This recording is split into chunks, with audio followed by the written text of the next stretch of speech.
So, are astronauts really defying all laws of gravity and floating around like they're in some cosmic amusement park? Hold on to your space helmets, because the reality is a lot less glamorous than Hollywood would have you believe. Spoiler alert, gravity's still around and it's not giving up without a fight.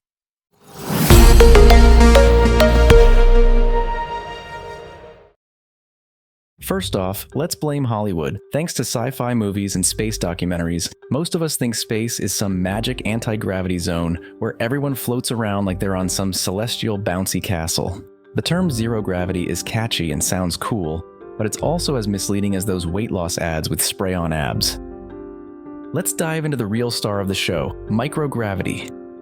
That's right, tiny gravitational pulls you barely notice, like the universe's version of background noise. Astronauts are actually experiencing very, very, very small amounts of gravity, not zero. We're talking teeny tiny here, folks. So how do astronauts manage to float around looking all suave and cool? Time to introduce you to their secret, free-falling fun. Think of the International Space Station as that elevator scene in every action movie ever, except it never hits the ground. Being in orbit means falling around Earth rather than straight down into it. The ISS orbits Earth, essentially traveling in a path where it's constantly falling but never actually hitting the surface. Imagine you were continually jumping off a swing but could never quite land. It's like a non-stop roller coaster drop, minus the neck-breaking turns and the safety harnesses.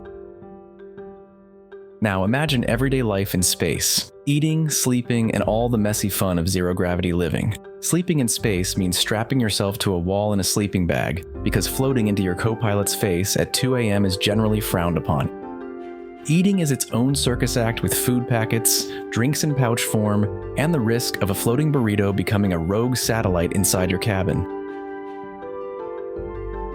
How can we simulate zero gravity on Earth? Say hello to parabolic flights, affectionately known as the Vomit Comet. NASA's KC-135 aircraft takes you on a ride where the plane does a series of parabolas, creating brief windows of weightlessness. And yes, there's a reason it's nicknamed the Vomit Comet. Your stomach will be filing complaints with HR. If you don't enjoy impromptu projectile vomit sessions, no worries. There are other high-tech tricks up NASA's sleeve, like drop towers. These let scientists drop payloads from a high height to create seconds of microgravity. Because nothing says cutting-edge research like dropping stuff. And then there's underwater training. Astronauts dive right in, literally, because sometimes swimming pools are our best space training tools. Tanks of water mimic the buoyancy of space, letting astronauts practice without floating off into the abyss. And you thought your gym's aquatic aerobics class was tough. Microgravity isn't just about cool floating videos, it affects the human body in fascinating ways. Want to grow taller? Just head to space, but be ready for some serious muscle envy when you return. Your bone density decreases, muscle mass shrinks, and your spine elongates, giving you that extra inch you always dreamed of, with some health risks on the side. So, are astronauts really in zero gravity? Technically no, but close enough to make our earthbound heads spin. Kudos to those brave souls for making it look effortless when in reality, they're fighting gravity, even if it's just the tiniest bit, all the way.